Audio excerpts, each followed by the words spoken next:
What's going on, everybody? Coach Gamble back, man, with Memory Verse of the Week. This week we have a little different. The girls got something else. Boys, this is just for you. Psalms 1 and 1. All right, I got my man, Mr. Zavala, here. Gonna spend a little time with us today. Let me read the verse for you, all right? It says, "Blessed is the man who walks not in the counsel of the ungodly, nor stands in the path of sinners, nor sits in the seat of the scornful." Wow, there's a lot in this, Mrs. Zavala. Absolutely, yes. Yeah. I wanted Mrs. Zavala to come in and to kind of just share from his perspective what this verse really means and what's the, the meaning behind it. He's a little bit further down the road than some of you, but he's not too far down the road, but yet remembers how to be, what it was like rather being a young man. So share what you think about this particular verse. Absolutely, absolutely. The first thing what I do with any Bible verse is kind of get a frame of where it's coming from. So I went back a little bit and I saw no one really knows who wrote the first Psalm, but people have a good idea, and they say it was King Solomon. And King Solomon, good king, led the nation of Israel, talking to the next in line is what they believe. So think of it in your mind, a king talking to the air. Right. So I got that in my mind, I'm reading it, and I'm thinking, number one, man, he hits hard. Boom. I mean, it's right there. He's laying down these kind of like guidelines for his son. I mean, when you think about it, as men, I come into a situation, I just want to know what it's going to be, flat off. Give me the rules, give me the situation, tell me like it is. Please don't sugarcoat anything. And that's what King Solomon was doing here.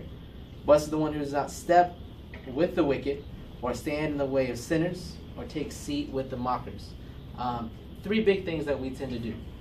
Number one, step with the wicked.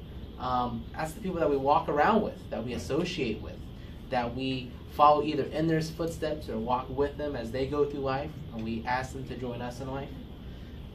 Be mindful not to have those wicked people, those people that, I don't know, want to think about the worst of people, that want to always make a good situation bad, or any kind of those contexts. That It's kind of like none of us are perfect, but we know that there's just some people that don't have the right heart. They don't intend to do right from the beginning already. I understand what you're saying. Exactly. Stand in the way that the sinners take. Now, stand in the way, think of it as who you're sticking up for. I got this idea of when someone takes a stand, they stand in something that they believe in. Solomon's saying, don't stand for someone that you know is going to be a sinner. Don't stand for someone choosing to do something wrong.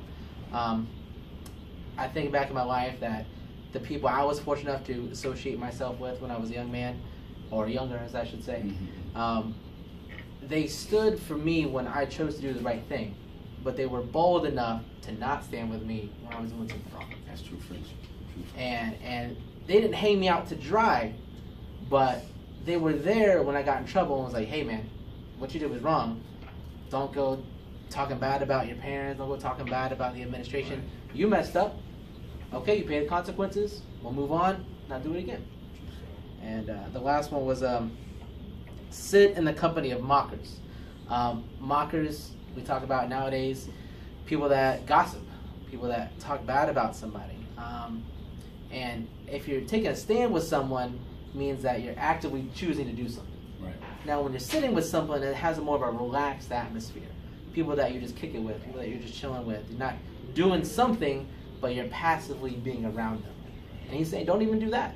Don't be walking with them. Don't be standing with them. Don't be sitting with them.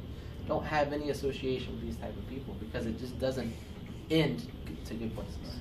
And the reality of it is many of us think that we're not being influenced by anybody, but the reality of it is we're influenced by people all the time. All the time. Whether it's our family, our friends, media, it doesn't matter. We're being influenced by someone at some point. So I think you're right here when Solomon's telling his son, be aware of the influences that you're bringing in your own life. You don't want to bring stumbling blocks into your own life.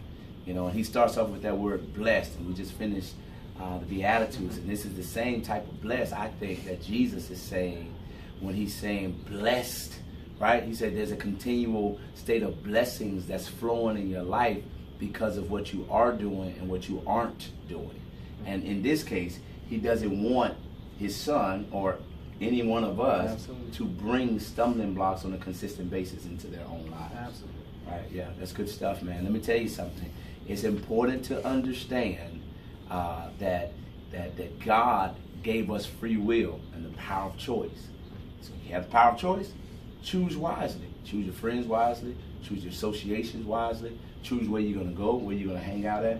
I can't tell you, Mr. Z, how many kids I know found themselves in a bad situation with some people that they knew they shouldn't have been around, but they ended up arrested. Oh my gosh, yes. Ended up with some kind of charge against them because of the fellowshipping with sinners, because of putting yourself in these situations. And it just breaks my heart to see this stuff, man. Absolutely. I mean, the first thing people say nowadays is, "Oh, it wasn't me. I didn't do that activity." Well, you were there. Right. When a police officer comes, he's going to see the whole situation. You're with a group of people. Hey, you have some wrong on you. You could have decided to do the right thing. You passively decided, oh, well, I'm just going to be with them. Right. And sometimes it's guilt by association. Absolutely. So we got to be very careful with that.